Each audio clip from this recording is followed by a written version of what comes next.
Muy buenas noches. En esta oportunidad vamos a dar inicio a nuestra semana de patología de intestino delgado con una breve introducción que nos da el texto en su capítulo 28 para posteriormente ya abarcar los temas.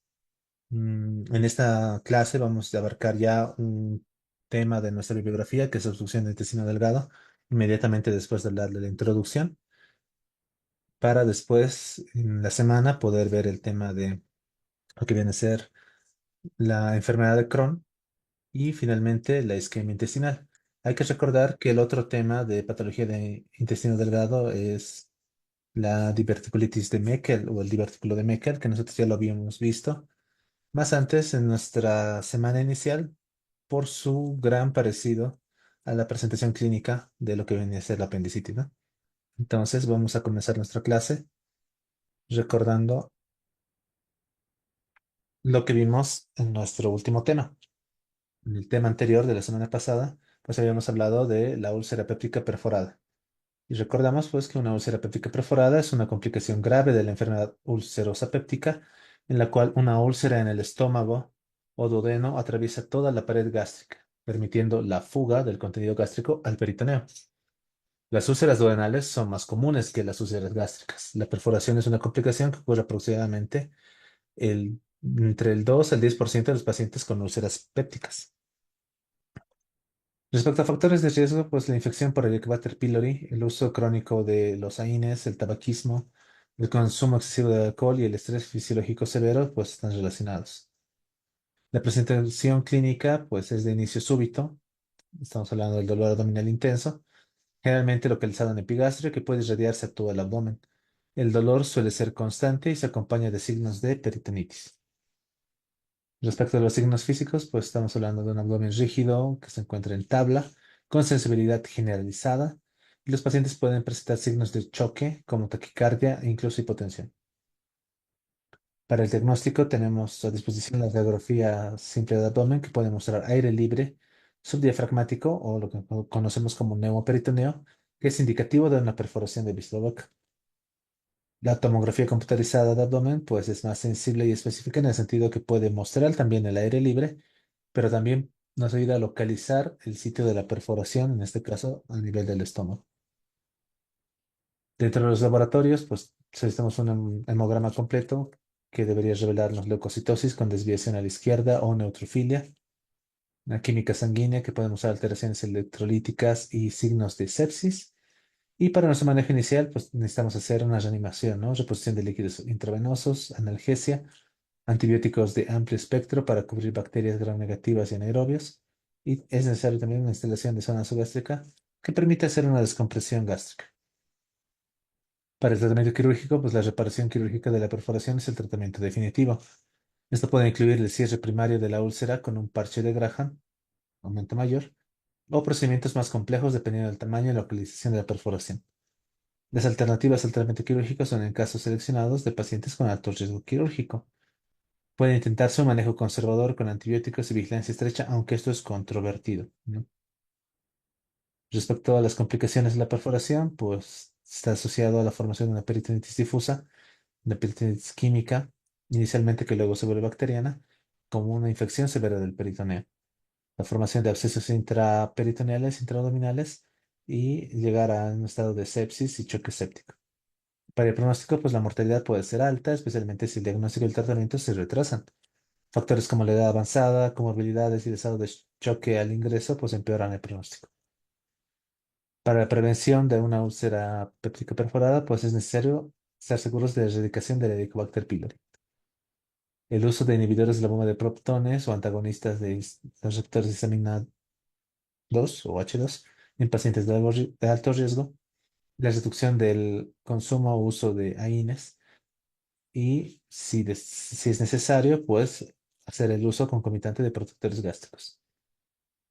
Respecto a la rehabilitación postoperatoria, pues incluye el manejo del dolor postoperatorio, reposición de líquidos y electrolitos y la reintroducción gradual de la dieta. El seguimiento para asegurar la curación de la úlcera y prevenir recurrencias es crucial. Finalmente, respecto a la educación del paciente, pues informar sobre la importancia de la adherencia al tratamiento de erradicación del Helicobacter pylori y evitar el uso de AINES. Modificar factores de riesgo como el tabaquismo y el consumo de alcohol. Muy bien. Como les había adelantado, no solamente vamos a tener la parte introductoria de intestino delgado, sino que también vamos a abarcar el primer tema de nuestra bibliografía sobre patología de intestino delgado, que vendría a ser el cuadro de obstrucción. Entonces, tenemos un caso clínico relacionado. Un paciente masculino de 65 años con antecedentes de cirugía abdominal por apendicitis perforada hace 10 años. Se presenta en urgencias con dolor abdominal tipo cólico de 24 horas de evolución. El dolor es intermitente, se localiza en abdomen medio y se asocia con náuseas y vómitos biliosos. El paciente también refiere a distensión abdominal y ausencia de evacuaciones o eliminación de gases desde el inicio de los síntomas. Respecto al examen físico, pues se observa un abdomen distendido, con timpanismo a la percusión y dolor difuso a la palpación profunda.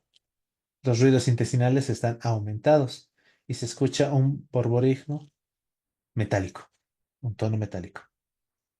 Respecto a las pruebas diagnósticas complementarias que se nos solicita, tenemos un laboratorio con una hemoglobina de 14,2 gramos por decilitro, un hematocrito del 42%, un recuento de glóbulos blancos de 15.000 con predominio de neutrófilos. Tenemos, respecto a los electrolitos, pues un sodio de 168.000 equivalentes litro, un potasio de 4,2, cloro de 104 y un bicarbonato de 22. Respecto a la creatinina, 1 miligramo de decilitro y la glucosa 95 miligramos de decilitro. En estudios de imagen, contamos con una radiografía de abdomen en bipedestación que muestra asas de intestino delgado distendidas y con niveles hidroaéreos. Una tomografía computarizada de abdomen y pelvis revela múltiples asas dilatadas de intestino delgado con un punto de transición abrupto y engrosamiento de la pared intestinal sin evidencia de perforación. Eso es respecto a nuestro caso clínico. De igual forma, tenemos ahora 10 preguntas de nuestro tema de obstrucción de intestino delgado y contamos con 30 segundos para responderlas en este momento.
Muy bien, vamos a dar curso entonces a nuestra clase de esta noche, después de haber resuelto las 10 preguntas que se plantean al inicio de esta misma clase.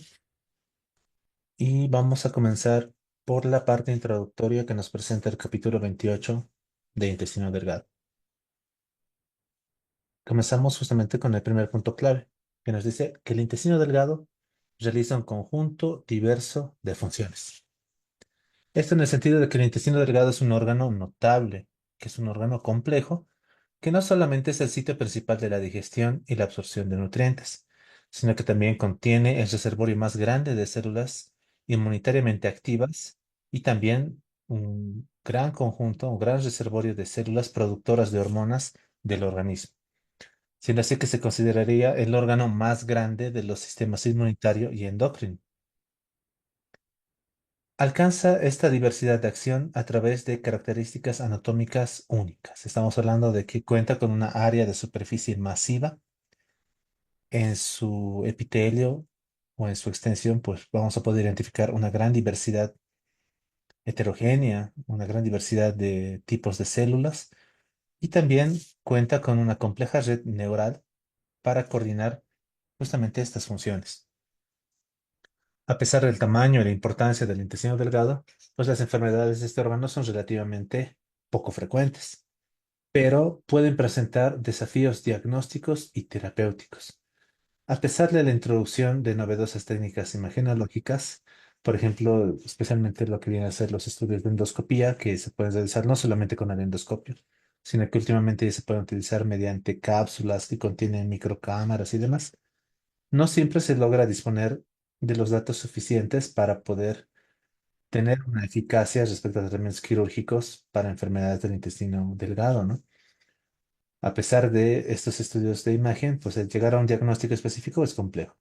Si no se llega a un buen diagnóstico, pues también lo que nosotros hablamos de datos de eficacia, datos de éxito sobre tratamientos quirúrgicos respecto a enfermedades de intestino delgado, también contamos con pocos datos. Entonces, se podría decir que es un campo en el cual se sigue trabajando, un campo de investigación que sigue arrojando luces respecto a lo que es el intestino delgado.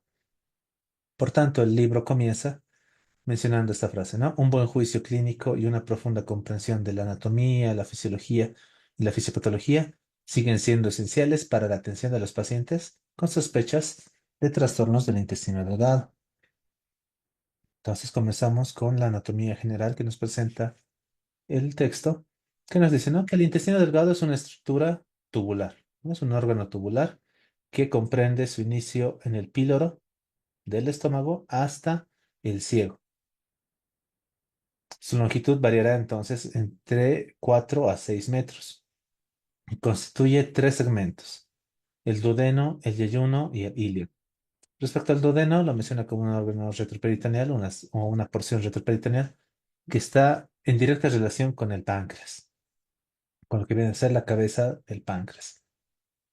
Y su longitud, pues, inicia en lo que viene a ser el píloro, inmediatamente posterior al estómago, y hasta lo que se conoce como ángulo de Treitz, donde se encuentra el ligamento de Treitz. Ahí es donde se origina el siguiente segmento, que es el yeyunal o yeyuno ilial, que ya van a ser porciones peritoneales dentro de la cavidad peritoneal del intestino delgado, pero que no existiría ningún hito anatómico que delimite el yeyuno del ilio. Clásicamente se puede determinar que 40% de este intestino proximal corresponde al yeyuno y el 60% restante distal corresponde al ilion. Este intestino delgado pues tiene unas características macroscópicas, ¿no? Cuenta con la presencia de pliegues circulares o que también conforman lo que se llaman válvulas conniventes, que se pueden ver en estas figuras. Ese aspecto, ¿no? Son justamente esos pliegues circulares o válvulas conniventes. Son más prominentes en el intestino proximal que en el distal. Y dentro de las características para poder diferenciar el intestino proximal, que podemos estar hablando del yeyuno, del intestino distal, que viene a ser el ilion, tenemos, por ejemplo, que su circunferencia es más grande, como se puede ver en esta figura, ¿no? En comparación del yeyuno con el ilion, su circunferencia es mayor. Su pared es más gruesa. Eso claramente se puede ver también en esta figura. De igual forma, su mesenterio es menos graso. Y tal vez una forma más sencilla de reconocerlo es que sus vasos rectos, estamos hablando que la irrigación que se encuentra en el mesenterio del intestino, forma arcos y de estos arcos van dirigiéndose vasos rectos. En el caso del intestino proximal, estos vasos rectos son más largos que en los vasos rectos del intestino distal. Otra diferencia es que el ilion, siendo el segmento distal del intestino delgado, contiene los folículos linfoides más prominentes, que se conocen como placas de Bayer. De forma muy puntual, también el texto nos muestra, ¿no? Respecto a la irrigación arterial, el duodeno recibe irrigación arterial más que todo por las ramas de las arterias celíaca y mesentérica superior. En cambio, el duodeno distal, el yeyuno y el ilion reciben su irrigación de ramas de la arteria mesentérica superior. Respecto al drenaje venoso, pues el drenaje venoso llega a la vena mesentérica superior. Respecto al drenaje linfático, pues los vasos linfáticos se encuentran paralelos a las arterias y se dirigirán hacia los ganglios mesentéricos y de acá a la cisterna del quilo, formando el conducto torácico que va a desembocar en la vena subclavia izquierda. De igual forma, de manera puntual, el texto nos habla de la inervación para la inervación parasimpática representada por los ramos de los nervios vagos y la inervación simpática en relación a los nervios esplácnicos.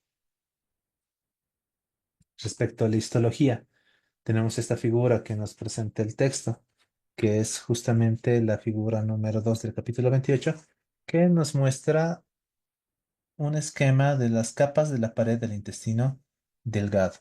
Y recordamos, ¿no? Ya lo habíamos visto en estómago, que tenemos una capa mucosa, una submucosa, la muscular y demás. Esta estructura se repite en lo que viene a ser el intestino delgado, ¿no? Vamos a tener una capa mucosa, una submucosa, una muscular propia y una capa serosa como la más externa. Por tanto, la capa mucosa es la capa más interna y estará compuesta de su epitelio, su lámina propia y su muscularis mucosa, ¿no? O su capa muscular propia de la mucosa. Respecto al epitelio, pues es la parte de esta capa mucosa que se encuentra expuesta al lado intestinal y conforma también la superficie de absorción y secreción hacia la luz intestinal, seguida por la lámina propia, que se caracteriza por estar formada por tejido conectivo, y vamos a encontrar una gran diversidad de células heterogéneas. Seguidamente tenemos la capa muscularis mucosa, que es una delgada capa de músculo liso o de células de músculo liso. Esta capa mucosa pues está organizada en como se observa en esta figura, lo que vienen a ser vellosidades, ¿no? O sea, vellosidades que son prominentes de la luz y luego tenemos criptas que se dirigen hacia el interior de la capa mucosa. Estas criptas reciben el nombre de criptas de Lieberkühn. Cada cripta alrededor va a tener de 200 perdón, de 250 a 300 células. Estas células derivan de células madre que el texto menciona, no pueden ser en relación a dos tipos de células madres identificadas, las BMI1 y las LGR5. La diferenciación de este tipo de células madre, pues está en que unas, estamos hablando de las BMI1, son resistentes a la radiación, que son inducidas por algún tipo de lesión, especialmente digamos si nosotros estamos hablando de pacientes que reciben radioterapia. En ese caso tiene más relevancia hablar de este tipo de células madre, a diferencia de las células madre tipo LGR5, que si bien facilitan la regeneración homeostática, pues son sensibles a la radiación. Ahora, así como sucedía a nivel del estómago, pues estas células madre lo que hacen es encargarse de reponer las células que van madurando desde la mayor profundidad de la cripta de Lieberkühn hasta que se localizan en la cima o en el punto más alto, la punta de la vellosidad, para luego descamarse, eliminarse, ¿no? Ese viaje desde el fondo de la cripta hasta la punta de la vellosidad tomaría entre 2 a 5 días. ¿Qué células vamos a encontrar en nuestra capa mucosa? Pues tenemos cuatro tipos de células principales y luego unas células que son del sistema inmunitario. Dentro de las células específicas de lo que viene a ser la capa mucosa del intestino, tenemos los enterocitos, que son la célula absorbente con la característica de que tienen microvellosidades, que si bien esto, si se dan cuenta, los pliegues, las vellosidades multiplican la superficie que de por sí ya es larga del intestino delgado, pues la formación de las vellosidades aumenta la superficie. Y las células a su vez tienen microvellosidades también, que esto multiplicaría la superficie de absorción hasta 40 veces. Luego tenemos las células de Goblet, que producen mucina, que tiene el papel de defensa contra patógenos. Luego tenemos células enteroendocrinas, que están conformadas por gránulos secretores de agentes reguladores. Luego tenemos las células de Paneth, que se encuentran en la base de la cripta, la base de nuestra cripta, y contienen gránulos secretores con factores de crecimiento, enzimas digestivas y también péptidos antimicrobianos. Y dentro de las células del sistema inmunitario, pues tenemos la presencia de las células M y también los linfocitos intraepiteliales. Eso respecto a la capa mucosa. Respecto a la capa submucosa, pues el texto nos dice que está compuesta por tejido conectivo denso, una población heterogénea de células, estamos hablando de presencia de linfocitos, fibroblastos, también una red de vasos sanguíneos y también de vasos linfáticos, presencia de fibras nerviosas y células ganglionares que conforman el plexo submucoso de Meissner.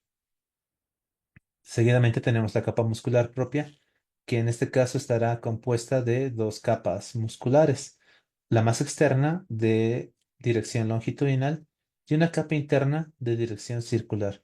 Entre estas capas musculares se encuentran células ganglionares que van a dar lugar a lo que se conoce como plexo mentérico de Auerbach.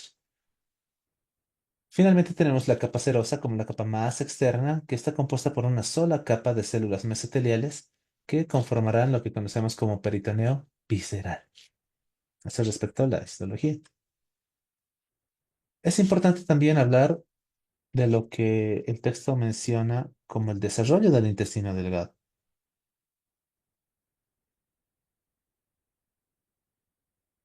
Entonces, aquí tenemos esta figura, que es la figura que el texto nos muestra para tratar de ilustrar un poco, ¿no? Lo que son los cambios significativos que presenta el intestino en su formación, que es en su figura número 3 del capítulo 28.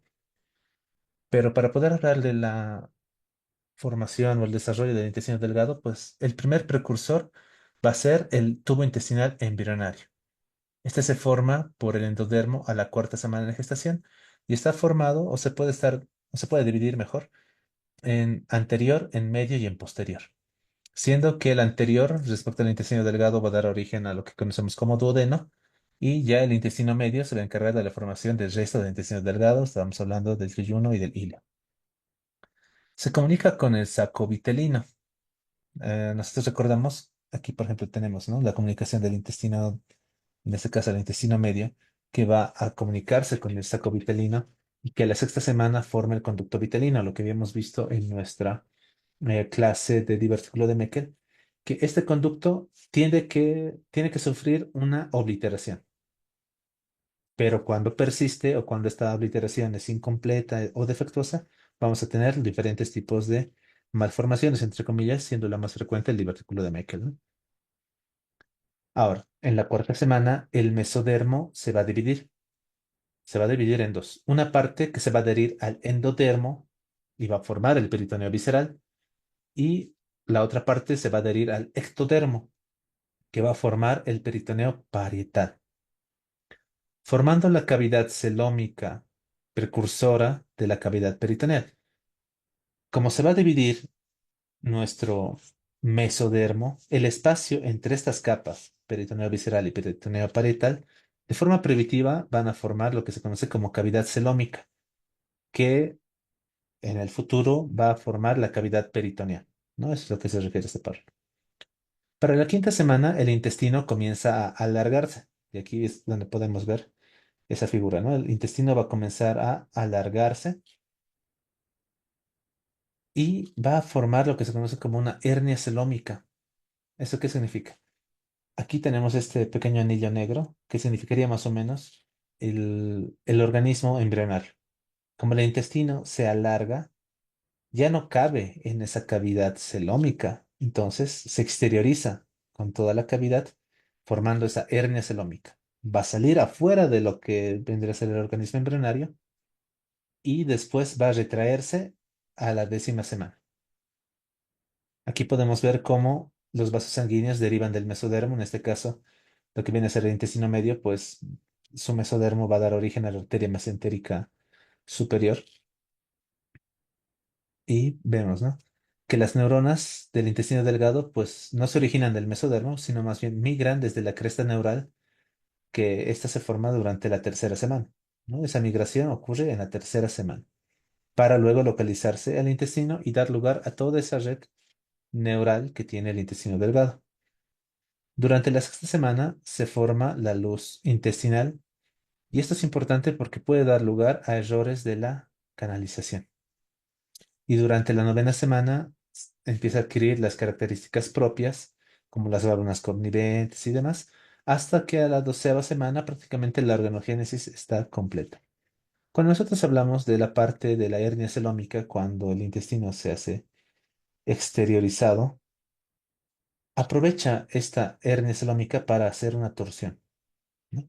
El intestino va a torcerse, va a girar en un sentido que es contraria a las manecillas del reloj, dando origen así a la localización que nosotros conocemos. Aquí, por ejemplo, se pueden dar cuenta de la formación de la yema cecal a partir del intestino delgado y demás, lo que vendría a ser luego también el colon transverso, que al elongarse el intestino, al hacer ese giro en contra de las manecillas del reloj, esa yema cecal va a terminar localizándose en nuestro cuadrante inferior derecho y de igual forma, pues la distribución del resto del intestino va a adquirir la distribución que se encuentra en el adulto. Respecto a la fisiología, pues el texto nos mencionaba, ¿no? Cumple diversas funciones, aunque representa el órgano encargado de la digestión y absorción por excelencia. Esto porque su epitelio es el interfaz a través del cual se va a producir la absorción, pero no solo la absorción, sino también la secreción hacia la luz. Y aquí podemos recordar, pues, que los solutos pueden atravesar el epitelio mediante ya sea un transporte activo, que es dependiente de energía y que generalmente va en contra de los gradientes de concentración, o a través de un transporte pasivo, que eso se puede realizar mediante difusión o convección, cuando nosotros tenemos a favor un gradiente de concentración. Respecto al transporte activo, generalmente se produce a través de vías transcelulares y el pasivo a través de vías transcelulares o también por vías rutas paracelulares. El transporte transcelular requerirá entonces la presencia de proteínas de membrana especializadas para formar lo que se conocen como canales, proteínas portadoras y también las bombas. Respecto a la absorción y la secreción de agua y electrolitos, pues el texto nos dice, ¿no? De 8 a 9 litros de líquido ingresan al intestino delgado diariamente, provenientes de las secreciones salivales, secreciones gástricas, biliares, pancreáticas, intestinales y el alimento. Se absorbe entonces el 80%, dejando aproximadamente un restante de 1,5 litros, que es el que llega al colon. Y aquí tenemos nuestra figura, que es la figura número 4 del capítulo 28, que nos muestra, ¿no? Tenemos nosotros, por ejemplo, de la ingesta oral, 2.000 mililitros, la formación de saliva, 24 horas, 1.500 mililitros, y de secreciones gástricas, hasta 2.500 mililitros. De igual forma, un promedio de 500 mililitros de bilis, 1.500 mililitros de secreciones pancreáticas, 1.000 mililitros de secreciones de intestino delgado propias van a llegar a nuestro intestino delgado, nuestra segunda porción del duodeno, y el resto del intestino pues se va a encargar de ese intercambio, ¿no? Ya sea absorción, secreción, llegando un promedio más o menos de 1,5 o 1.500 mililitros que van a desembocar en el colon. El transporte de agua se realiza por una ruta paracelular o también por una ruta extracelular transcelular, gracias a la presencia de lo que se conocen como acuaporinas. De igual forma, respecto a los electrolitos, pues el modelo predominante para la absorción de sodio epitelial Es lo que nosotros conocemos y recordamos como la bomba de sodio y potasio. Entonces, esta es una bomba que mediante lo que viene a ser un transporte activo, esta bomba de sodio y potasio lo que hace es producir el intercambio, ¿no? Del sodio con el potasio. Lo que viene a ser la sangre, lo que viene a ser el enterocito, por eso es de situación transcelular. Y nos dice, ¿no? Esta forma clásica de la bomba de sodio y potasio, pues va a ser el modelo mecánico por el cual otros iones también se van a transportar, como ser el potasio, como también el bicarbonato. Y esta parte de la absorción y secreción de electrolitos, o incluso de la secreción intestinal en general, con la secreción y absorción de agua, pues está en relación a varios elementos reguladores o a varias hormonas que podríamos decirles que son reguladoras.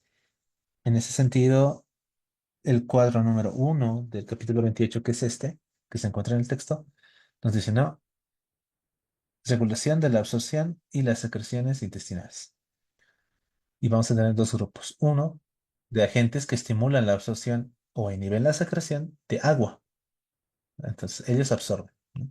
Estamos hablando de la aldosterona, los glucocorticoides, la angiotensina, la norepinefrina, la epinefrina, la dopamina, la somatostatina, el neuropéptido Y, el péptido doble Y la encefalina. En cambio, en este otro grupo vamos a tener agentes que estimulan más bien la secreción de agua e inhiben la absorción de agua en el intestino. Estamos hablando de la secretina, la bradicinina, prostaglandinas, acetilcolina, factor natriurético auricular, la vasopresina, el péptido intestinal vasoactivo, la bombecina, la sustancia P, la serotonina, la neurotensina y la histamina.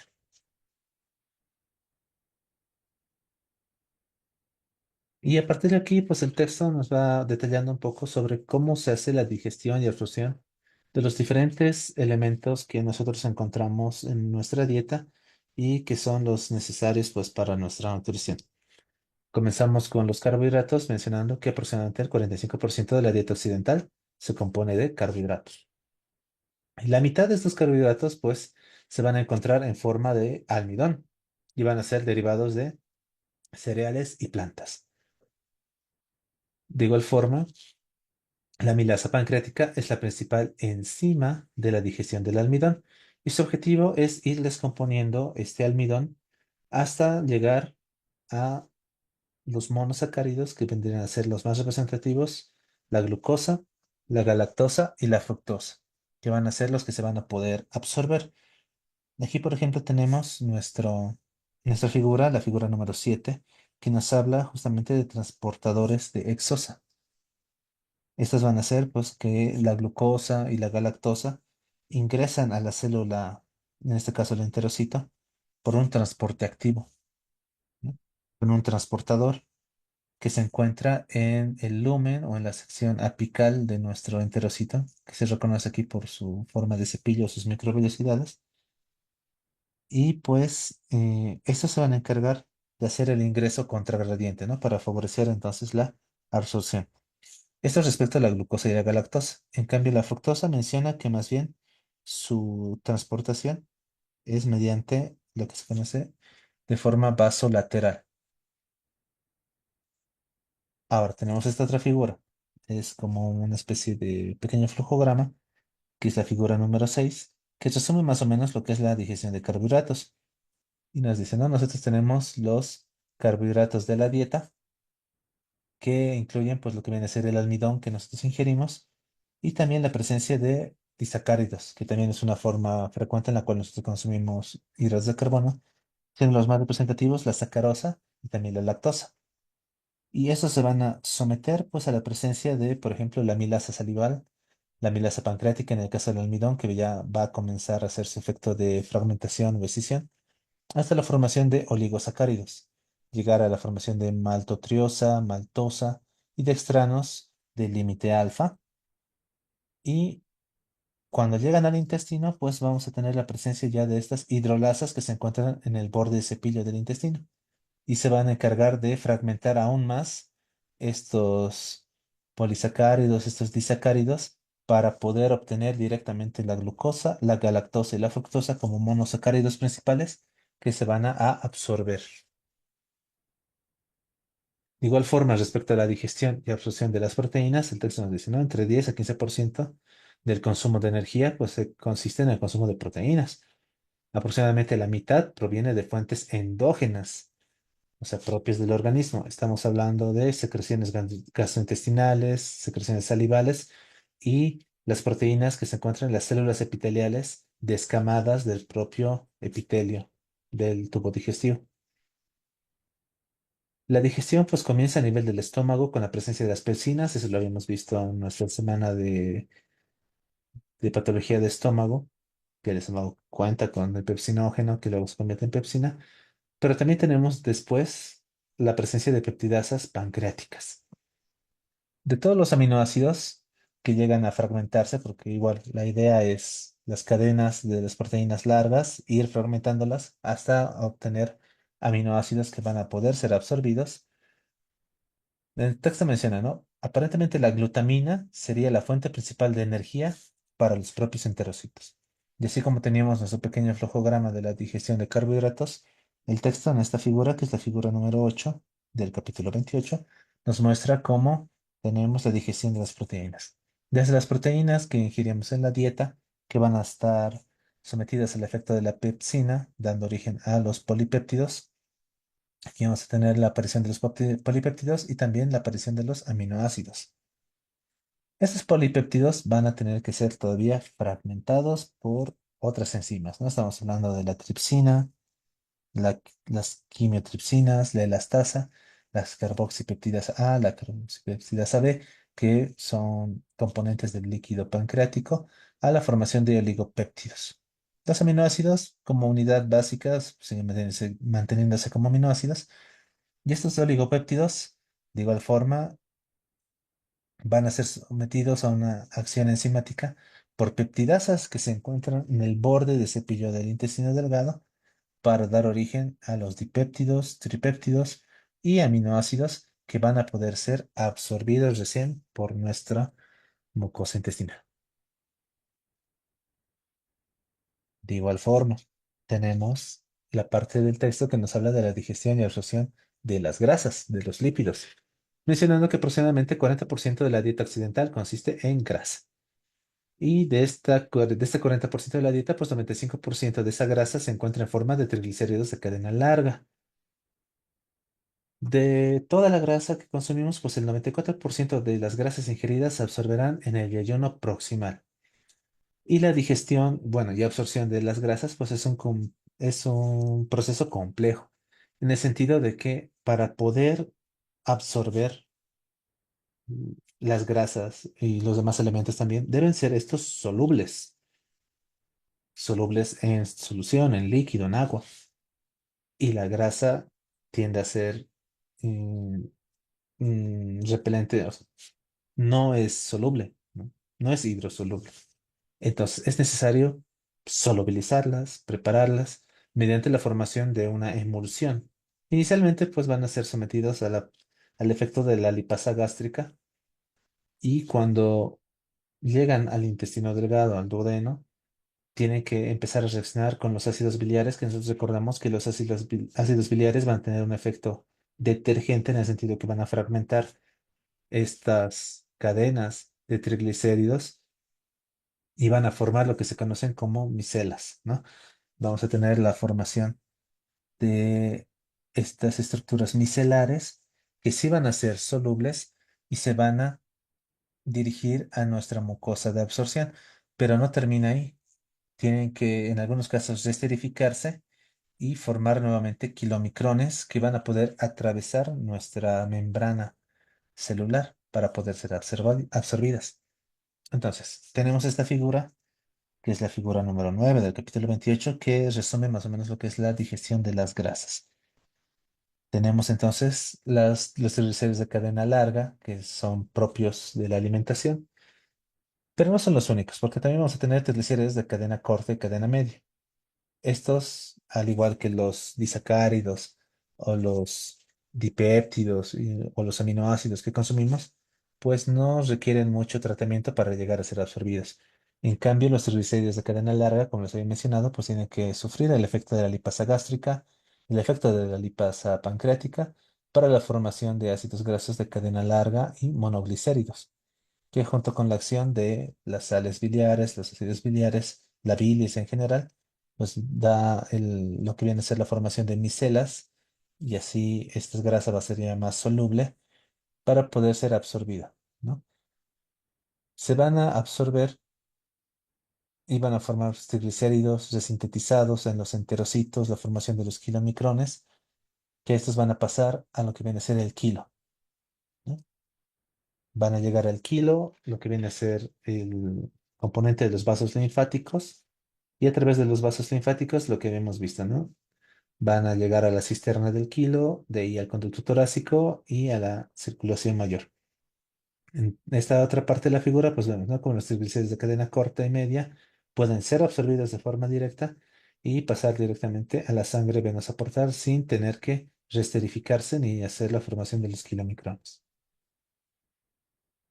Respecto a la absorción de vitaminas y minerales, pues el texto nos recuerda cómo en el capítulo de patología gástrica hablábamos de la importancia del factor intrínseco formado por las células gástricas que tienen que unirse a la vitamina B12, a la cobalamina, para formar un complejo que pueda resistir la digestión, a la decisión de la digestión, para llegar al ileón terminal donde finalmente va a ser absorbida.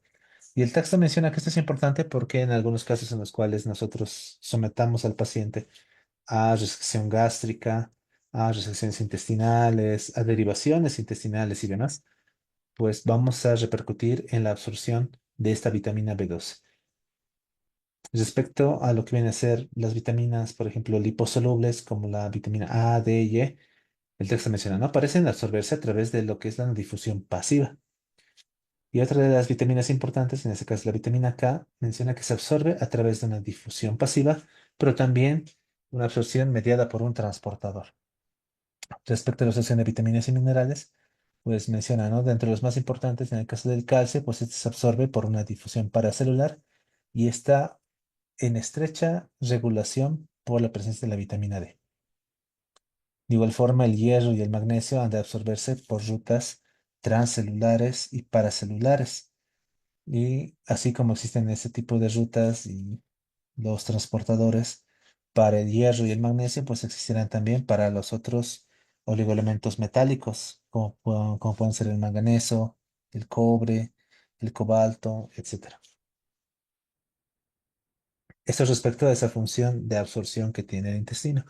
Pero no es su única función, porque recordamos que tenemos también esa función de barrera y es la función inmunitaria, que se encuentra resumida en esta figura, que es la figura número 10 del capítulo 28, que nos muestra, ¿no? Lo que es el tejido linfoide asociado al intestino, o conocido también como tejido linfoide de tipo GALT, ¿no?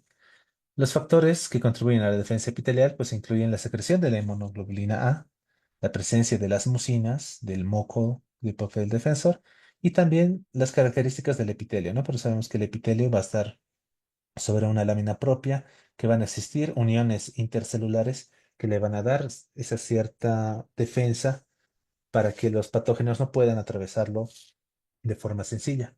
Además, también el texto nos menciona, ¿no? que existe la presencia de los péptidos antimicrobianos, o también conocidos como defensinas, que forman parte de esa función de barrera.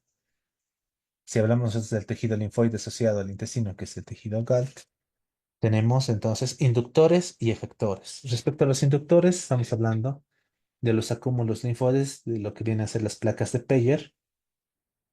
Tenemos las placas de Peyer, la presencia de ganglios linfáticos mesentéricos y también los folículos linfoides aislados. Estos como inductores. Y los efectores pues van a estar representados por las células. Tenemos lo que viene a ser las células de nuestra inmunidad humoral, que vienen a ser los linfocitos B, que van a dar origen a las células plasmáticas, y también la presencia pues de linfocitos T de tipo CD4 y también los de tipo CD8. Ahora, ¿qué es importante respecto al estudio de la parte inmunológica del intestino? Pues que estamos todavía aprendiendo mucho sobre esta función, porque no solamente el intestino se encargará de reconocer lo ajeno, reconocer lo propio. Quienes hemos estado estudiando la parte de inmunología en la facultad, podemos recordar de que ese punto de vista o ese paradigma del sistema inmunológico ha quedado muy sencillo, demasiado simplista, en el sentido de que no es solamente reconocer lo propio y lo extraño, sino que también el intestino es capaz de reconocer lo saprófito, lo beneficioso. Entonces existirá una comunicación entre lo que es la microbiota normal, y también los mecanismos de defensa del hospedero, que permitirá entonces las respuestas inmunitarias protectoras contra patógenos.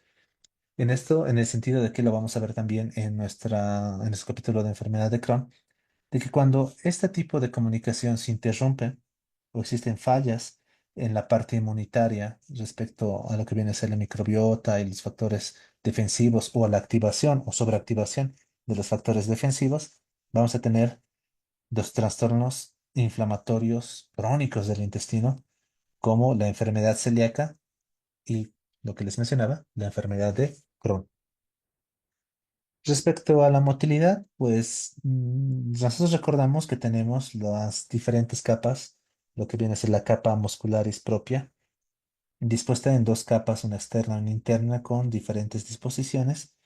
Y lo importante, pues, de la función de motilidad del intestino es esa capacidad de poder transportar o dirigir en una dirección, valga la redundancia, su contenido. Esta es la figura que nos presenta el texto para resumir más o menos el efecto de lo que viene a ser la motilidad, que nos menciona, ¿no? Para que exista ese tipo de movimiento, ese tipo de transporte macroscópico, tiene que existir una excitación ascendente, pero con una inhibición descendente. ¿Esto qué quiere decir? Que conforme vamos a tener parte del intestino que se va a contraer, otra tiene que relajarse y permitir así que el contenido vaya en una sola dirección y no retorne, ¿no?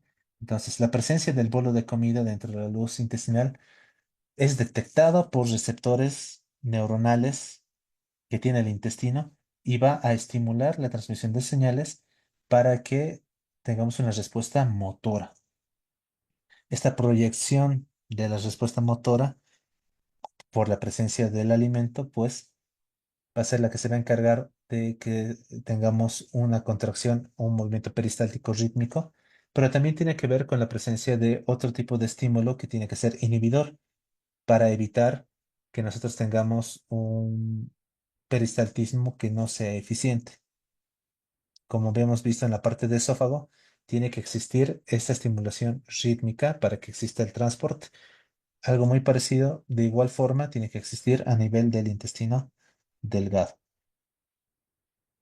Respecto a la función endocrina, pues nosotros recordamos que tenemos la presencia de varias hormonas que se van a sintetizar en el tubo digestivo. Ya en la parte de estómago habíamos visto que tiene su función endocrina.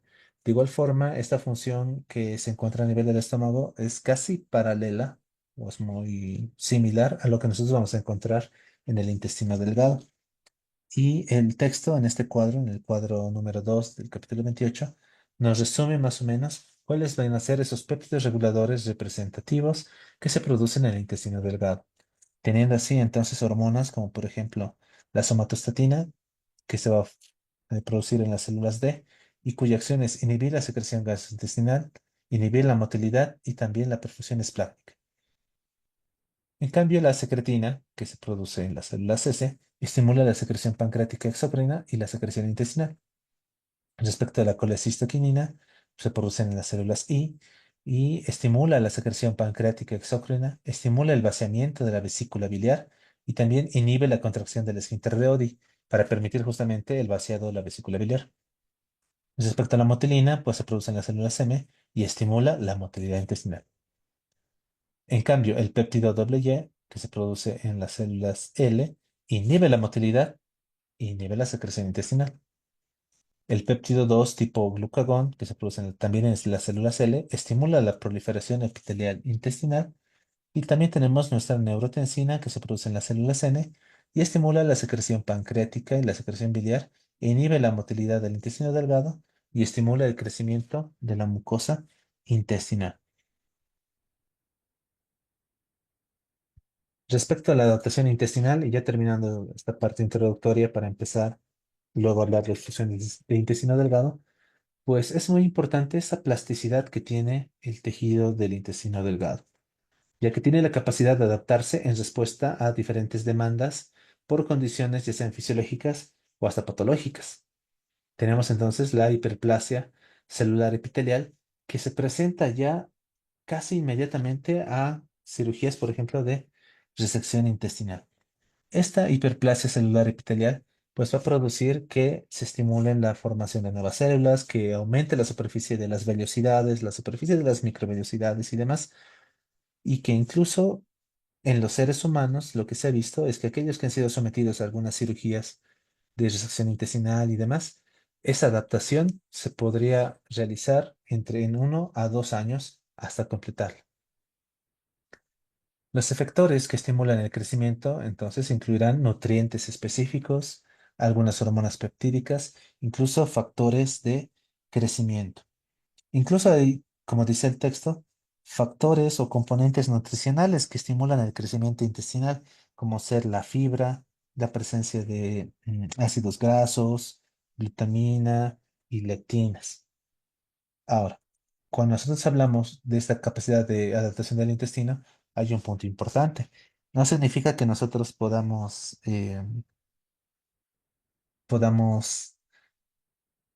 tal vez el término sería, no podemos prescindir de mucho tejido intestinal, en el sentido de que podemos tener enfermedades masivas del intestino delgado, como tal vez alguna trombosis, una isquemia intestinal, que lo vamos a ver más adelante, en el cual nos vemos obligados a hacer resecciones importantes. Pero si nosotros resecamos suficiente intestino delgado, y tal vez no lo dice aquí, ¿no? Estamos hablando de que el intestino delgado, habíamos dicho que mide entre 4 a 6 metros. Si nosotros resecáramos, no sé, 4 metros de intestino o 5 metros de intestino, de forma muy empírica decir esa cantidad, pues podemos producir en el paciente lo que se conoce como síndrome de intestino corto, en el sentido de que es una condición devastadora en la cual la función del intestino se va a ver afectada porque no va a contar con esa gran extensión con la cual se ha diseñado de forma inicial. Entonces, el mismo texto menciona que hablar de intestino, o perdón, de síndrome de intestino corto es hablar de un tema importante que se encuentra descrito al final de este capítulo, ¿no? Y que no se encuentra dentro de nuestra bibliografía. Lo que sí se encuentra dentro de nuestra bibliografía es justamente la obstrucción del intestino delgado. Y es importante en el sentido de que en algún momento alguno de nosotros ha visto a algún paciente o ha tratado a algún paciente con un cuadro obstructivo abdominal. Y comenzamos justamente con el punto clave número 2 del capítulo 28 que nos dice que la obstrucción del intestino delgado es uno de los diagnósticos quirúrgicos más frecuentes. Y comenzamos con nuestras preguntas a responder dentro de nuestro tema de la bibliografía, en la cual podemos ver, ¿no? ¿Cuál es la etiología más frecuente en casos de obstrucción del intestino delgado?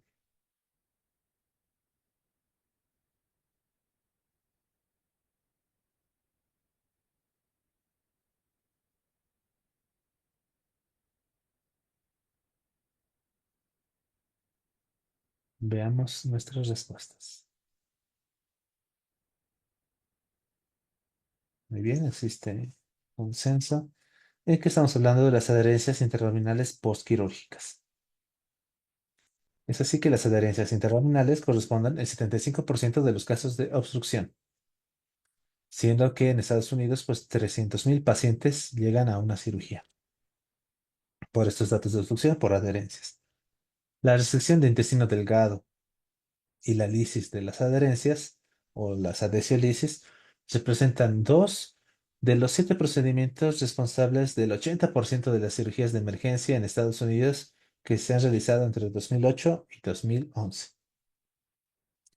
Las obstrucciones relacionadas con cáncer se deben generalmente a una compresión extrínseca y pocos se deben a tumores primarios del intestino. Generalmente son tumores que no son originarios del intestino. Los trastornos congénitos se hacen evidentes en la infancia, justamente por su carácter congénito. Y por ejemplo, el síndrome de arteria mesentérica superior, estamos hablando de una compresión de la tercera porción del duodeno por la presencia de la arteria mesentérica superior, puede considerarse en aquellos pacientes jóvenes que son asténicos y que tienen síntomas crónicos de obstrucción.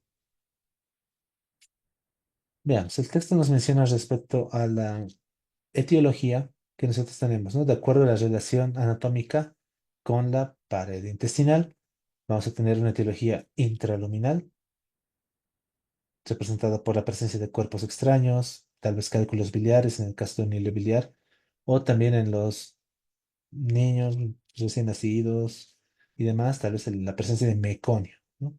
Que al encontrarse dentro del intestino pueden producir cuadros de obstrucción. Existiera también la que tiene su origen intramural. Como es intramural, está formado dentro de la pared del propio intestino. Estamos hablando de la formación de tumores, aquellas estenosis inflamatorias por cuadros inflamatorios crónicos como la enfermedad de Crohn. Y finalmente tenemos los extrínsecos, aquellos que se encuentran por fuera del intestino, por fuera de la pared intestinal. Y vamos a hablar justamente de las adherencias, como pueden ver aquí, ¿no? La presencia de adherencias, las hernias y también la carcinomatosis. Nuestra segunda pregunta, ¿qué tipo de obstrucción provocan los tumores en el intestino delgado? Y ya lo acabamos de mencionar, ¿no?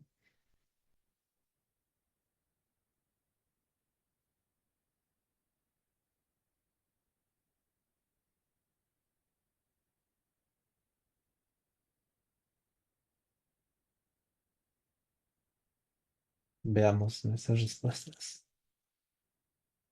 Hmm, Entre la C y la D. Alguien siempre va a atinar, ¿no? C o D. Intramurales, ¿no? Habíamos dicho, justamente, los tumores se forman dentro de la pared.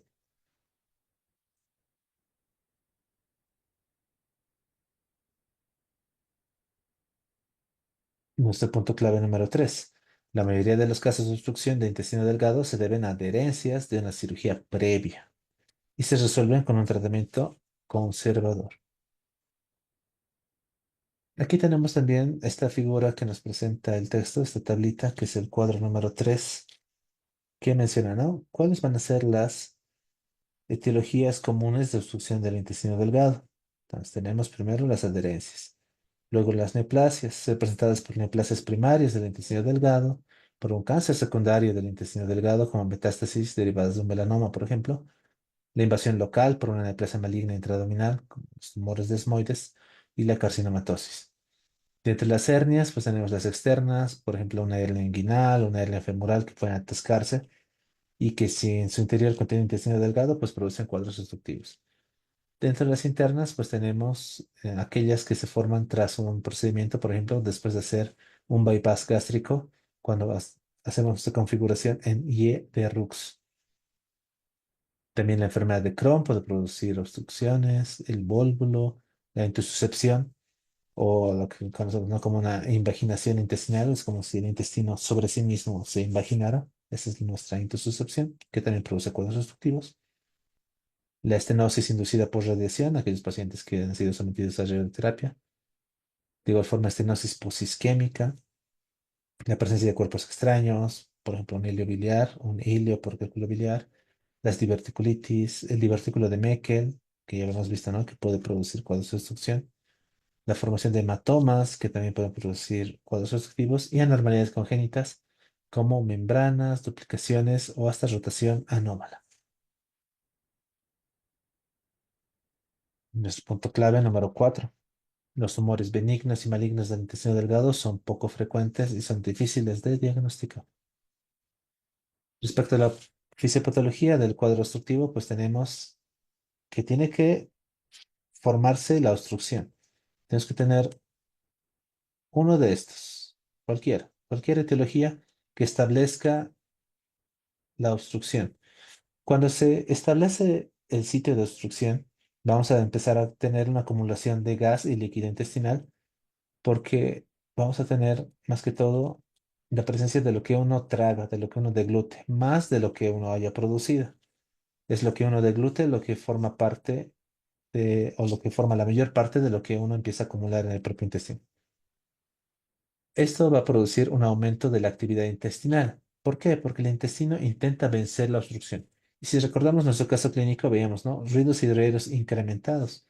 Entonces, inicialmente el intestino intenta vencer la obstrucción mediante su mecanismo de motilidad y por tanto nosotros vamos a escuchar los ruidos hidroaéreos hiperactivos.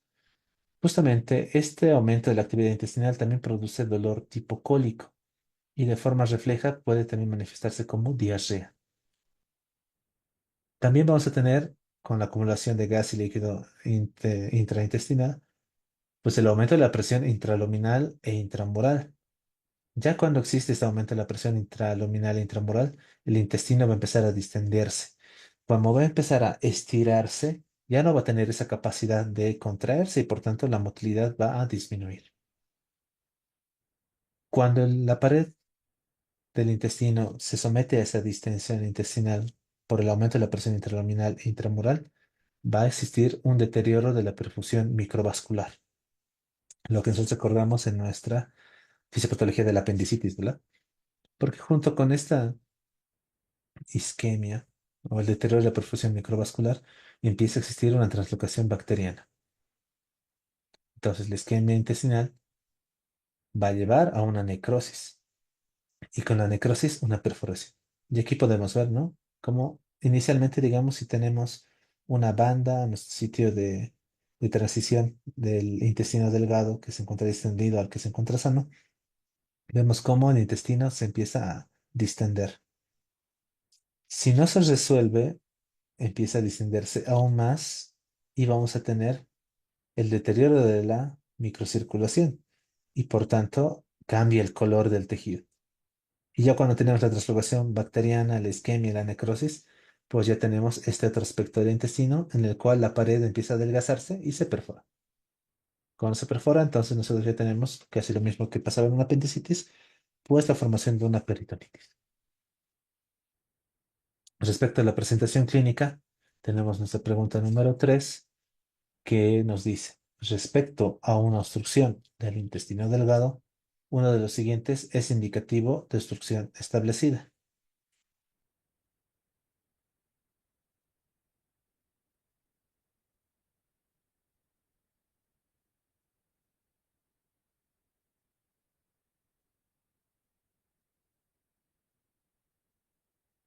Veamos nuestras respuestas. Veamos, inciso B. Alguien puso D, B, B, B, muy bien. Existe el consenso, ¿no? Cuando existe una obstrucción establecida, esa retención de esa acumulación de gas, de líquido, una translocación bacteriana y demás, va a hacer que ese contenido empiece a pudrirse, a fermentarse y va a adquirir ese aspecto fecaloideo, ¿no? Entonces, los vómitos van a ser fecaloideos cuando la obstrucción ya se haya establecido y eso es más que todo un síntoma o es un signo por el cual nosotros ya podemos pensar que se requiere una intervención para resolver el problema. Entonces, ¿cuáles van a ser los síntomas de un paciente que se encuentra en estado de obstrucción intestinal o frente a una obstrucción intestinal? Pues el paciente refiere dolor abdominal de tipo cólico por la hiperactividad intestinal que intenta vencer la obstrucción. Ahora, la acumulación también con la distensión del intestino y demás se asocia a la presencia de náuseas, puede haber vómitos, que es más destacable en obstrucciones proximales. Y cuando tenemos una obstrucción establecida, pues el carácter del vómito llega a ser incluso fecaloideo. Es nuestra respuesta a esa pregunta. Y de igual forma, pues cuando existe la obstrucción, no vamos a poder, o el tránsito se interrumpe y por tanto el paciente tiene estreñimiento. Dentro de los signos es llamativa la distensión abdominal y inicialmente tenemos los ruidos hidroaéreos hiperactivos.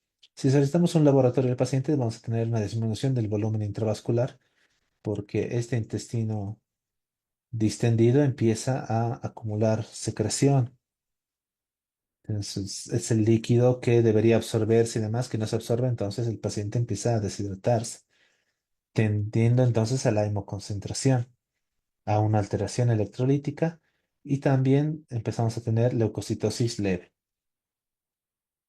Cuando estamos enfrente a una obstrucción estrangulada, el dolor abdominal se convierte en desproporcionado. Cuando existe ya este dolor desproporcionado, estamos ya frente a una isquemia intestinal. No tiene que ser un dolor demasiado intenso. Ya nos está avisando el organismo de que la circulación no está bien.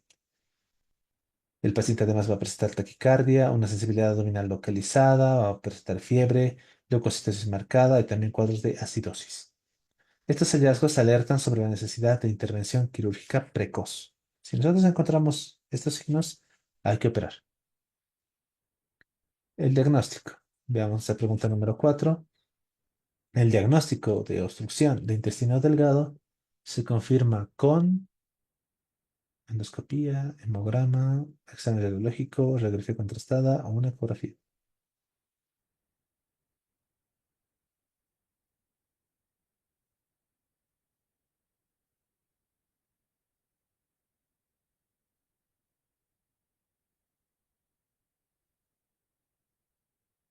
Veamos las respuestas.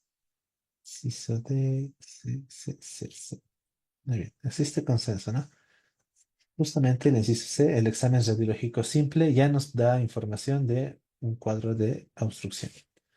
Entonces, cuando nosotros hacemos la valoración diagnóstica, pues tenemos objetivos. Primero, hay que distinguir una obstrucción mecánica de un ilio metabólico. Es muy importante porque el tratamiento es muy diferente. De igual forma, hay que determinar la etiología de la obstrucción. Hay que diferenciar una obstrucción parcial de una obstrucción completa y hay que distinguir la obstrucción simple de una obstrucción estrangulada.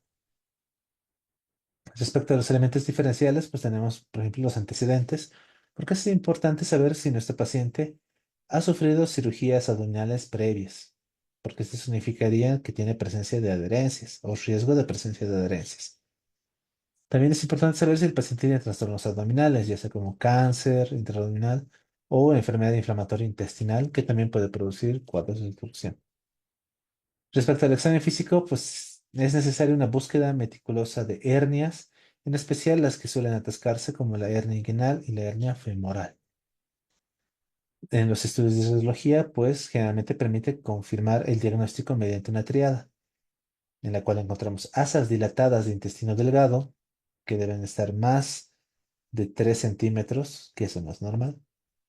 Niveles hidroaéreos en tomas verticales, o sea, si el paciente se encuentra en bipedestación o de pie, o hasta sentado, tendríamos que ver los niveles hidroaéreos.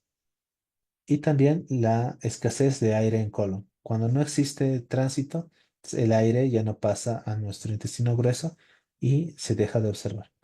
Como podemos ver aquí, tenemos la distensión de las asas intestinales. Igual forma aquí la distensión y aquí ya se puede observar mejor, ¿no? La presencia de niveles hidroaéreos y cómo no existe aire en colon. Lo que se conoce como serie abdominal, pues es justamente la presencia de, o cuando nosotros solicitamos un rayos X de abdomen en decúbito dorsal, un rayos X de abdomen en posición vertical, esto para hacer la comparación, que en el vertical tiene que formarse los niveles hidroaéreos. Y de igual forma, hay que pedir una radiografía de tórax en posición vertical, porque recordamos, ¿no?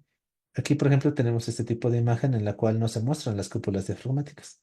En cambio, en una buena radiografía de abdomen es importante poder ver por lo menos las cúpulas diafragmáticas y aquí valorar la parte de un neumoperitoneo para descartar una perforación. En radiología, en este caso, pues tenemos que la sensibilidad es alta, ¿no? Hasta un 80%, pero la especificidad es baja, ese es el problema. Las ventajas que tenemos con los estudios de radiología van a ser la disponibilidad generalizada, porque muchos centros tienen a disposición una rayos X y su bajo costo en relación a otros estudios. Aquí podemos ver, ¿no? También como tenemos aquí la formación de los niveles hidroaéreos, la dilatación de las asas intestinales y esto que se conoce como signo de pila de monedas, ¿no? Es como si nosotros tuviéramos varias moneditas apiladas. Esta formación o este signo, pues, se forma gracias a las válvulas conniventes que se van distendiendo o estirando.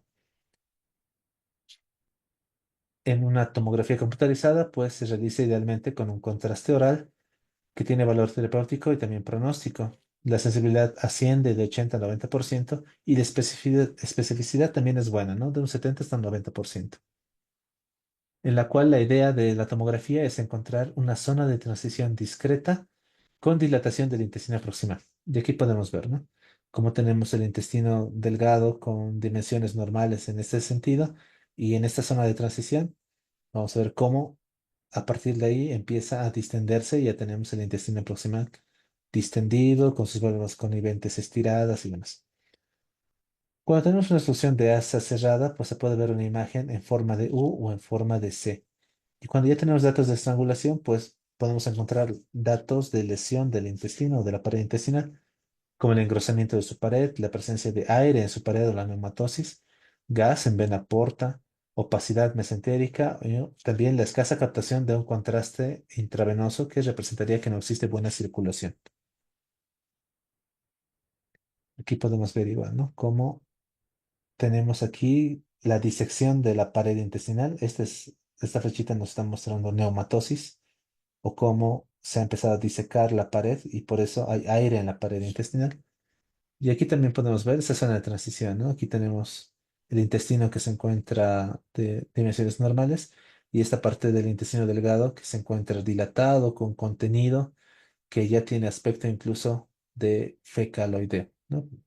El contenido del intestino grueso se ve de esta forma, pero encontrarlo en el intestino delgado significa que ya estamos frente a una obstrucción y con contenido fecaloideo.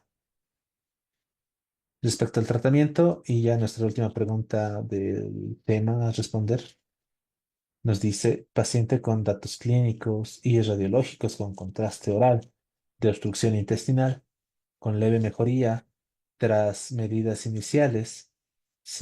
Realiza una radiografía abdominal de control a las 24 horas en la cual se observa contraste en el colon.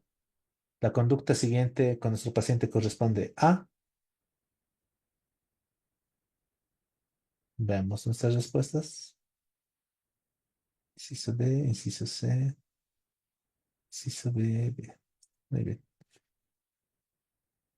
Justamente un manejo conservador por alta probabilidad de una resolución no quirúrgica. Y esto se explica en esta tablita, en este flujograma. Pero veamos, respecto al tratamiento tenemos medidas generales. Si hemos hablado de que existe una alteración hidroelectrolítica, es necesaria la reanimación con líquidos, especialmente con líquido isotónico endovenoso.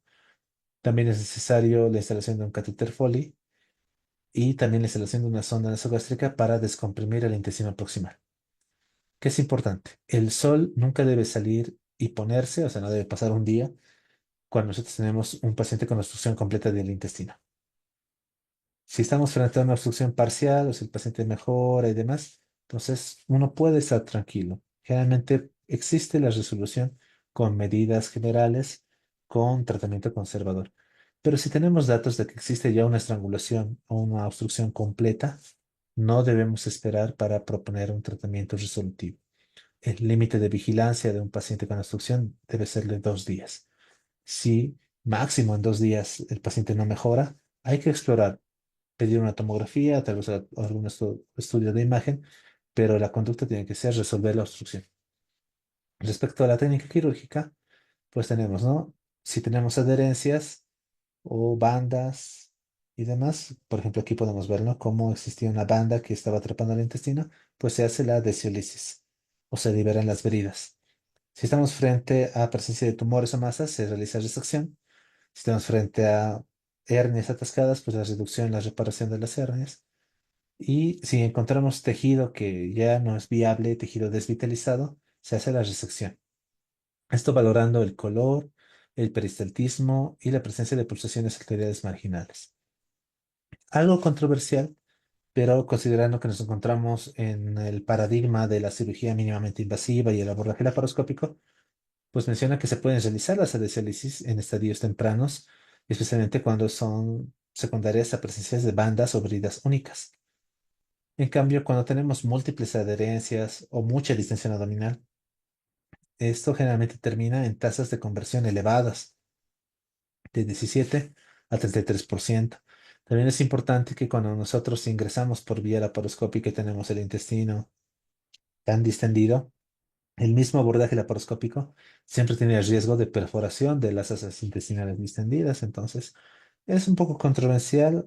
Para estadios tempranos puede ser beneficioso.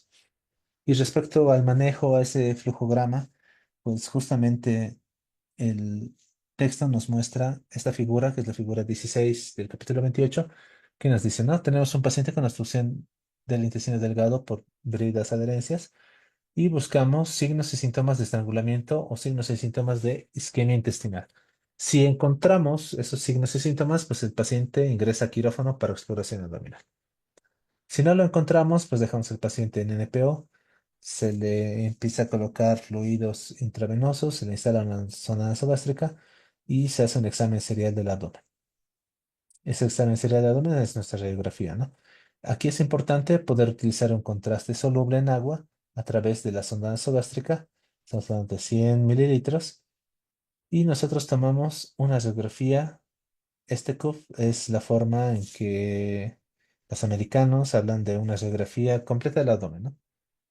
Que tiene que dirigirse incluso hasta la cavidad pélvica.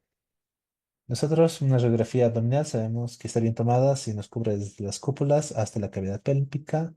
Entonces, tomamos nuestra radiografía después de 8 horas y tenemos que buscar el contraste en el intestino distal. Y nos preguntamos, ¿este contraste ha llegado al intestino grueso, al colon? Si eso ha sucedido, entonces hay una alta probabilidad de resolución no quirúrgica. ¿Por qué? Porque si ha pasado al colon, significa que el intestino tiene nomás paso. Por tanto, se puede retirar la sonda nasogástrica y se puede comenzar la dieta hídrica o dieta a sorbos, que sería más o menos lo que ha pasado en este caso, ¿no? Medidas iniciales, se le hace el estudio contrastado, ¿no? Con contraste oral y se le toma una radiografía. Se evidencia que sí, el contraste está en colon, entonces se hace un manejo conservador. Aquí vemos, ¿no? En 8 horas, si ya ha pasado, nos alegramos, podemos estar tranquilos. Si no ha pasado el contraste, le damos 24 horas. O sea, no es que después de 8 horas ya vamos a operar. Le damos chance. Hasta 24 horas donde repetimos nuestra radiografía y volvemos a preguntarnos. ¿El contraste ha llegado al colon? Si después de 24 horas sí llegó, significa que existe una alta probabilidad de una resolución no quirúrgica de la obstrucción. Y si no ha llegado al colon, debemos considerar seriamente la cirugía dentro de las 72 horas del ingreso. O sea, no debemos dejar que pasen 2 días vigilando al paciente y sin tomar una conducta, sabiendo que el contraste no ha llegado al colon. Respecto a los resultados. Si hablamos de mortalidad perioperatoria, pues cuando no hay casos de estrangulamiento es muy baja, menos del 5%. Esto especialmente en pacientes ancianos que tienen comorbilidades. Cuando estamos frente a cuadros con estrangulamiento hay mayor mortalidad. El riesgo de obstrucción es recurrente, lastimosamente, porque recordamos que la mayor frecuencia de obstrucciones se hacen por vías y adherencias. Con cada exploración, con cada cirugía, pues existe mayor probabilidad de formación de nuevas bridas, nuevas adherencias, siendo así que al año la obstrucción puede recurrir en un 5,5%, a 3 años en un 11,3% y a 5 años hasta un 13,5%. Por tanto, si hay riesgo de obstrucción recurrente, también hay riesgo de reintervención. Al primer año, 3,7%. A los 3 años, 4,8%. Y a los 5 años, 5,8%. Respecto a la identificación temprana de signos de alarma para programación oportuna de cirugía, pues esta reduce la duración de la estancia hospitalaria. Mientras antes nosotros podíamos diagnosticar y resolver un cuadro complejo, menos tiempo se va a quedar el paciente hospitalizado. Para la prevención, pues el texto nos da unas recomendaciones, ¿no? Nos dice prevenir de forma postoperatoria las adherencias es complejo, pero las recomendaciones serían una buena técnica quirúrgica que esté basada en un manejo cuidadoso de los tejidos, un uso y exposición mínimo a tejidos extraños, o sea, tenemos que utilizar la menor cantidad de gasas, de compresas, de hilos, tratar de no manipular mucho el tejido. Idealmente, si podemos hacer un abordaje laparoscópico para una vesícula, para un apéndice, para una hernia, sería lo ideal. porque es de mínima invasión, menor manipulación al peritoneo y demás, siempre que sea posible. Y incluso dentro de las novedades que nos menciona el texto, está justamente el uso de algunos agentes de base de hialuronano, por ejemplo, en su nombre comercial, el Esperafil, que ayudaría a que no se formen este tipo de adherencias intestinales, aunque esto todavía se encuentra en estudio y no es una recomendación en general. Y finalmente, tenemos las otras causas de obstrucción del intestino delgado, la cual, por ejemplo, existe la obstrucción intestinal postquirúrgica precoz, en la cual los signos y síntomas y diarios radiográficos de obstrucción se presentan hasta 30 días posoperatorios. Generalmente en 0,7 a 9% de los pacientes, especialmente cuando tienen cirugía pélvica colorectal. Suele ser parcial y justifica un manejo conservador por hasta 3 semanas. Suele requerir tomografía ante datos de obstrucción total y esto generalmente conlleva una cirugía precoz en un promedio a las 2 semanas.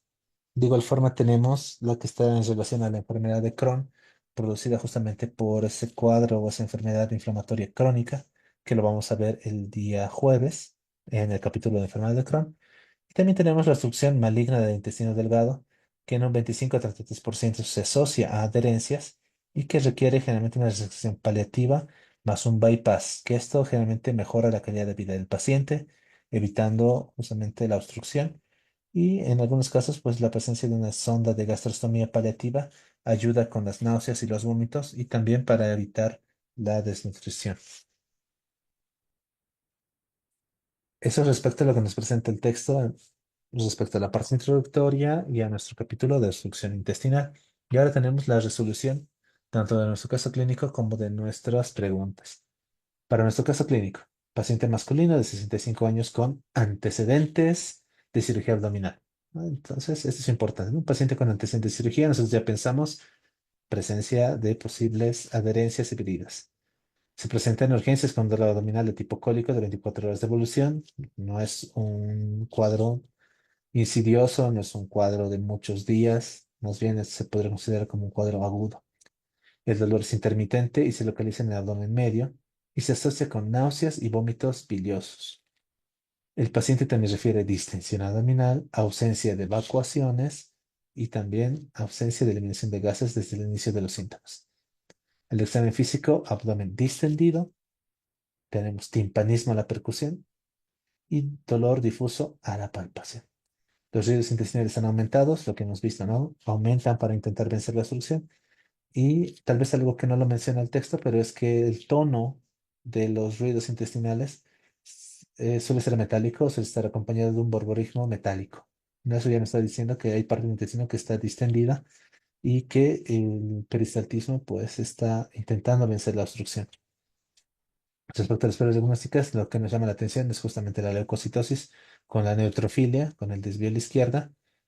Y vemos también, ¿no? En la parte de imagenología, esta imagen donde tenemos niveles hidroaéreos, tenemos el signo de pila de monedas en una radiografía de un paciente en bipedestación. Y la tomografía lo que hace es confirmarlos, ¿no?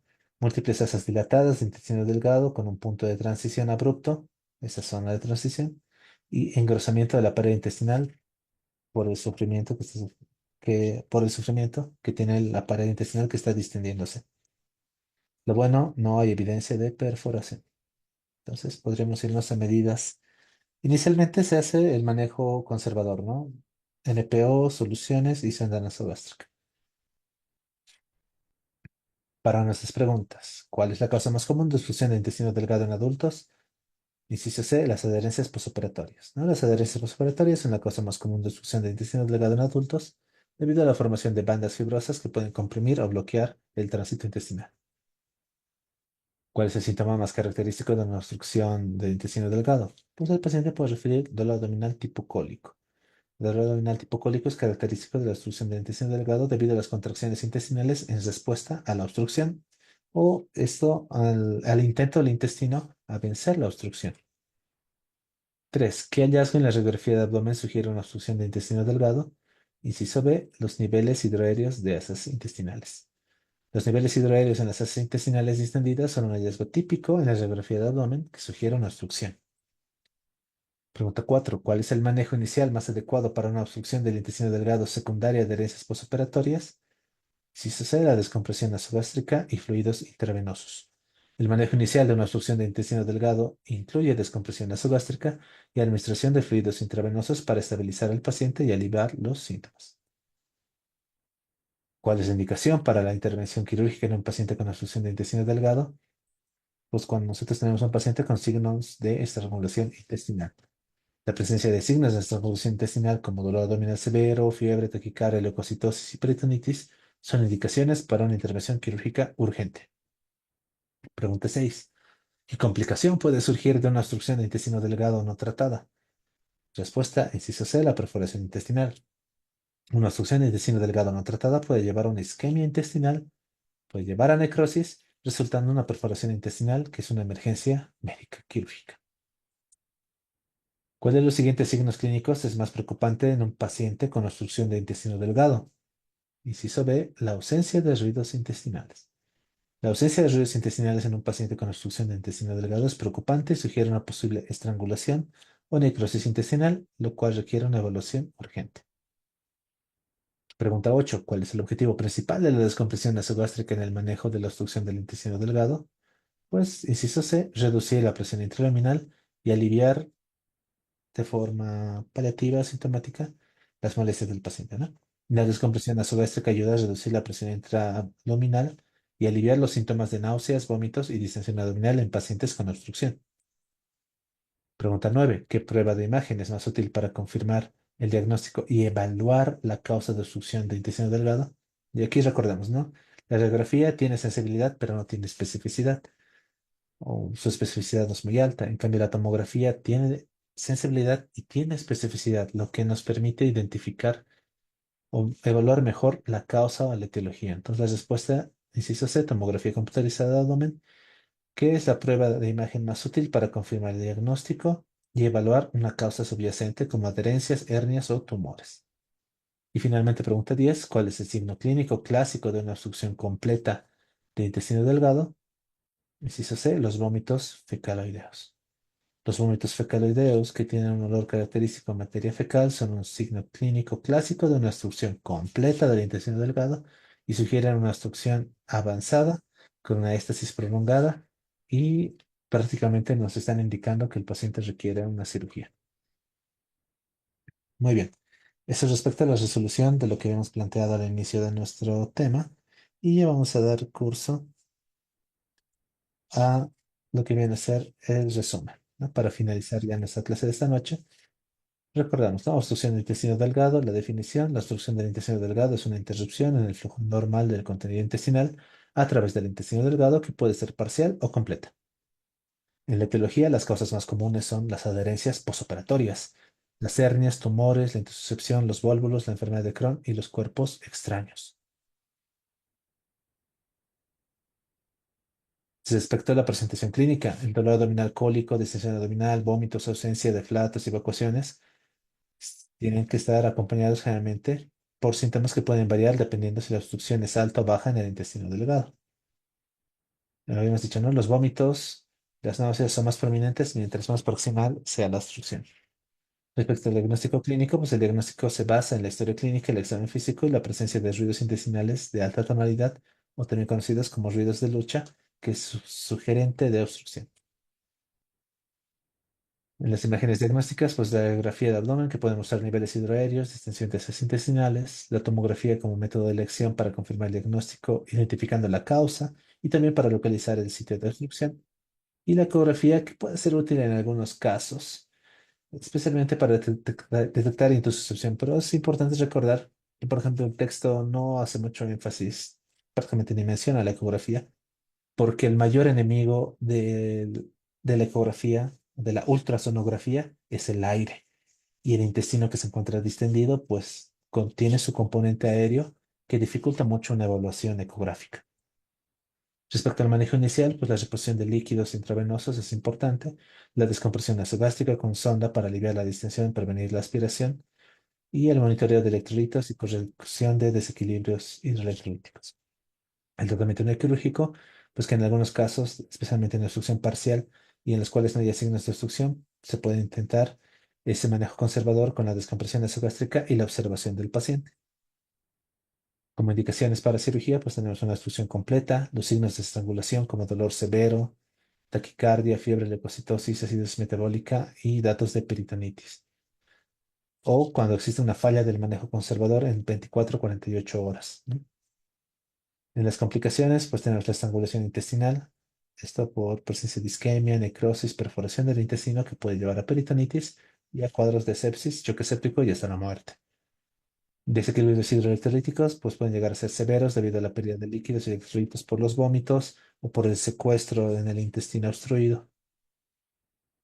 En el postoperatorio, pues la reintroducción gradual a la dieta, la monitorización de la función intestinal, la prevención de complicaciones quirúrgicas como infecciones de herida y adherencias postoperatorias. Respecto a las adherencias, pues son la causa más común de obstrucción de intestino delgado. Y la prevención, lo que nos mencionaba el texto, ¿no? Es necesario tal vez recurrir a técnicas quirúrgicas mínimamente invasivas y esto es bastante complejo, ¿no? Si ya ingresamos a una cirugía por obstrucción, pues es necesario hacer siempre la adhesiolisis.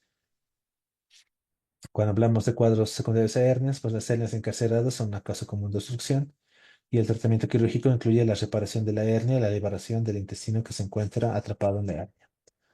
Para la enfermedad de Crohn, ¿no? Que esta enfermedad inflamatoria crónica puede causar obstrucción debido a la inflamación, a fibrosis y estenosis del intestino delgado, y el tratamiento incluye un manejo médico con supresores y medicamentos biológicos y cirugía en casos refractarios, que se lo vamos a detallar mejor el día jueves en esa clase de enfermedad de Crohn. Las obstrucciones por tumores pues, pueden causar una obstrucción mecánica del intestino delgado. El tratamiento incluye la resección quirúrgica del tumor y la terapia adyuvante según el tipo de tumor al cual nos encontramos. En casos de vólvulo o intussuscepción, pues son las causas menos comunes de obstrucción en el caso de intestino delgado. Y el vólvulo requiere una reducción quirúrgica urgente. La intussuscepción en adultos generalmente requiere cirugía, mientras que en niños puede tratarse inicialmente con enemas de aire ovario, pero ya sabemos, ¿no? Ante signos de alarma es mejor proponer una cirugía. Muy bien. Eso respecto a lo que correspondía a la clase de esta noche. Y veamos, ¿no? A ver, algunas preguntas que tenemos. La obstrucción se confirma con tomografía o rayos X. Según el texto, nos dice, ¿no? Con una radiografía es suficiente. La tomografía puede ayudarnos a ver mejor la etiología, pues, la presencia de tumores, podemos encontrar tal vez la presencia de hernias y demás, pero con un examen radiológico nosotros ya podemos diagnosticar una obstrucción, el gold estándar. El texto no habla de un gold estándar, ¿no? Nos menciona que una radiografía con estudio de contraste oral nos puede ayudar, ¿no? Es el estudio que nosotros podemos utilizar porque es un reflejo de lo que nosotros queremos buscar en un paciente obstruido, que vendría a ser el tránsito intestinal, que eso es más dinámico que una sola placa o una tomografía. Y ahí tenemos el flujograma que nos da el texto, ¿no? En la figura 16, la que les decía, y que estaba en la última pregunta también. Se da el contraste, se toma una placa en 8 horas y le damos chance incluso al paciente, volvemos a tomar una placa en 24 horas para ver si existe o no el paso del contraste al intestino grueso.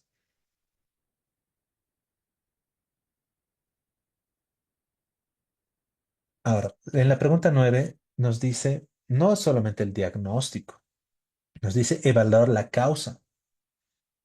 Y el texto nos decía también, habla de sensibilidad.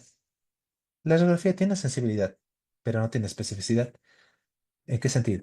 La radiografía nos va a decir, hay una obstrucción, pero no nos va a decir a causa de qué es. En cambio, la tomografía es más específica en ese sentido de que nos dice, sí, efectivamente hay una obstrucción.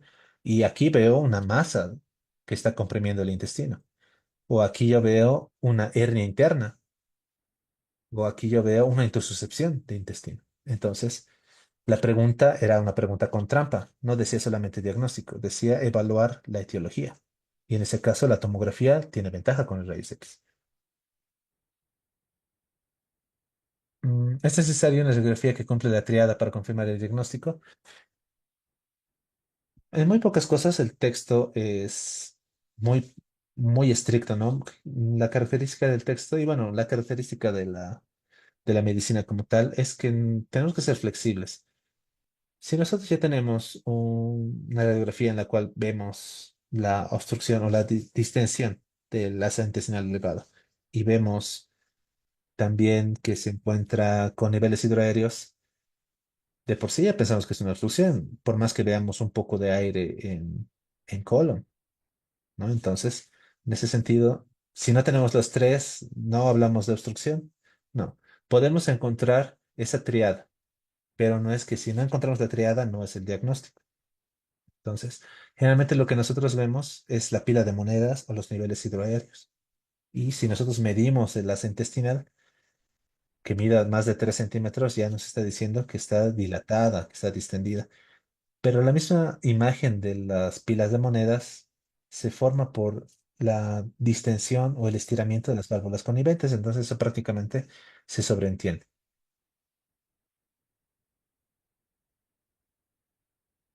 En el manejo conservador, si es complicado, se debería dar antibióticos. Ajá, es que esto está un poco contradictorio. En un cuadro complicado, no damos un manejo conservador. Si el paciente ya tiene vómitos fecaloideos, ya está con leucocitosis, ya tiene, no sé, fiebre y demás, y ahora podemos irnos mucho al manejo conservador. Obviamente vamos a iniciar un tratamiento antibiótico, pero ese va a ser como nuestro tratamiento antibiótico para una cirugía. Entonces, aquí no, un conservador en un cuadro complicado. Si ya tenemos datos de complicación, tenemos que irnos a cirugía.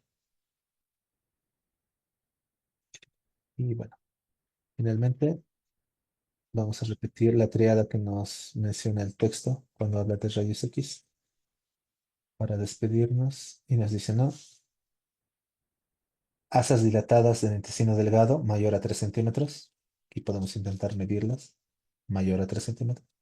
La presencia de niveles hidroaéreos en tomas o radiografías verticales o paciente en bipedestación, como podemos ver acá. Y la escasez de aire en colon, ¿no? Esa sería la triada que nos presenta el texto. Muy bien, eso respecto a la clase de esta noche. Ha sido una clase un poquito larga, especialmente porque he comenzado un poquito tarde, lo cual agradezco su comprensión, agradezco también su atención.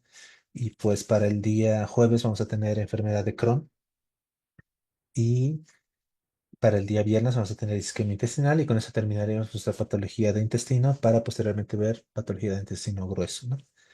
Entonces, nos vemos el día jueves. Como les digo, si me dan chance, yo voy a empezar a mandarles el material para que vayan preparándose, adelantando un poco y estudiando. Y pues nada, nos vemos el día jueves con esta clase de enfermedad de Crohn. Aprovechen el tiempo para seguir estudiando y les deseo muy buenas noches.